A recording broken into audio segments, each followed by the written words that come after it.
নমস্কার বন্ধুরা, মীরার রান্নাঘরে আপনাদের সবাইকে স্বাগত। আজ বানাবো পাকা আমের ম্যাঙ্গো আইসক্রিম। মাত্র কয়েকটা উপকরণ হলেই এই আইসক্রিমটা খুব সহজে বানিয়ে নিতে পারবেন। বাচ্চা বড় সকলেরই খুব পছন্দ হবে। চলুন তাহলে পুরো রেসিপিটি দেখার জন্য অনুরোধ রইল। এখানে আমি একটা পাকা আম নিয়েছি। এই একটা পাকা আম হলেই কিন্তু এই আইসক্রিমটা বেশ কয়েকটা হয়ে যাবে। এই আমটাকে আমি ছোট ছোট কিউব করে কেটে নেব। আর এখানে একটা মিক্সিং জার নিয়েছি, এর মধ্যে নিয়ে নিচ্ছি। আমটা আমি খোসা ছাড়িয়ে তারপর ব্যবহার করছি। দিয়ে দিলাম 1 বাটি লিকুইড দুধ। এটা আমি জাল করে আগে থেকে ঠান্ডা করে নিয়েছি। দিয়ে দিলাম কয়েকটা ড্রাই ফ্রুট, আধ ঘন্টার মতো ভিজিয়ে তারপর ড্রাই ফ্রুটগুলো ওর মধ্যে দিলাম। 1 বাটি মাখানা দিলাম। এই মাখানাটা বড় মুদির দোকানে বা অনলাইনে খুব সহজে পেয়ে যাবেন। দিয়ে দিলাম পরিমাণ মতো চিনি। চিনিটা আপনারা বেশি কম করে নিতে পারেন। দিয়ে দেবো গুঁড়ো দুধ, 10 টাকা দামের যে প্যাকেটটা হয় সেটা দিয়েছি। অল্প একটু লবণ দিলাম স্বাদটা ব্যালেন্সের জন্যে। এবার এটাকে ভালো করে গ্রাইন্ড করে নিয়েছি। আর গ্রাইন্ড করে নেওয়ার সময় অল্প একটু লিকুইড দুধ ব্যবহার করেছি।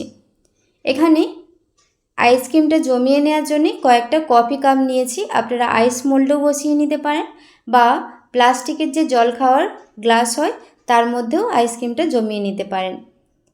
এর মধ্যে সব ব্যাটারটা এভাবে আমি ভরে নেব।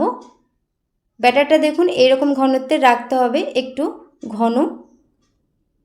সবগুলো ভরে নেওয়ার পর একটু হালকা হাতে ট্যাপ করে নিচ্ছি যাতে আইসক্রিমটা ভালোভাবে সেট হয়।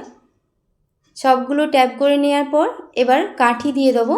আর তার আগে কয়েকটা আমি আইস মোল্ডের মধ্যেও ব্যাটারটা ভরে নিয়েছি। এবার কাঠিগুলো দিয়ে দেবো। যেহেতু এখানে ব্যাটারটা অনেকটাই ঘন, তার জন্য কাঠিগুলো দিতেও অনেকটা সুবিধা হচ্ছিল। এখানে কোনো রকম প্লাস্টিক রাবারের দরকার হয়নি। এইভাবে কাঠিগুলো দিয়ে দেবো। সবগুলো দিয়ে দেওয়ার পর একটা পাত্রে আমি নিয়ে নিচ্ছি। এবার আইসক্রিমটা জমিয়ে নেব। ডিপ ফ্রিজের মধ্যে 6 থেকে 7 ঘন্টা রেখে দেবো। রেখে দেওয়ার পর মানে আইসক্রিমটা জমে যাওয়ার পর তারপর আপনাদের দিকে দেখাচ্ছি। সারা রাত আইসক্রিমটা আমি জমতে বসিয়ে দিয়েছিলাম। দেখুন কত সুন্দর হয়েছে। খেতেও হয় দারুণ, বাচ্চা বড় সকলেরই খুব পছন্দ হবে। আর আমার চ্যানেলে আপনি যদি নতুন হয়ে থাকেন প্লিজ আমার চ্যানেলটি সাবস্ক্রাইব করে দেবেন।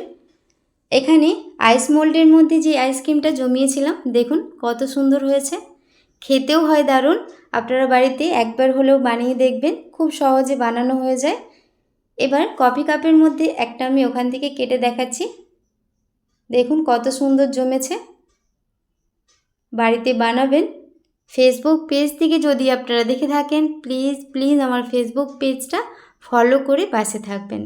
আর রেসিপিটি ভালো লেগে থাকলে প্লিজ একটি লাইক, কমেন্ট, শেয়ার করবেন।